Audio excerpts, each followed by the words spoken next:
আজকে আমাদের ফানফাড়া school and কলেজে মরিয়ম ফাউন্ডেশন কর্তৃক আয়োজিত সুন্দর হাতের লেখা শিখন প্রশিক্ষণ অনুষ্ঠিত হয়েছে।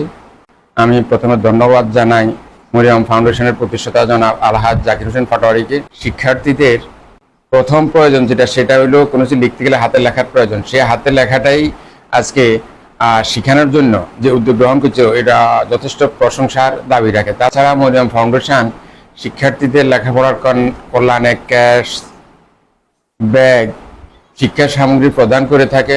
আমার মনে হয় উনি যদি এই প্রকল্পটা দীর্ঘায়িত করেন এবং মেধাবী শিক্ষার্থীদের জন্য উনি যদি কোনো উপবৃত্তি বা বৃত্তি চালু করেন, সেটাও শিক্ষার্থীদের লেখাপড়ার মান উন্নয়নে যথেষ্ট ভূমিকা রাখবে। ওনাকে আন্তরিক অভিনন্দন ও শুভেচ্ছা জানাই এবং ওনার মায়ের জান্নাতবাসী করেন আল্লাহর কাছে সেই দোয়া করি।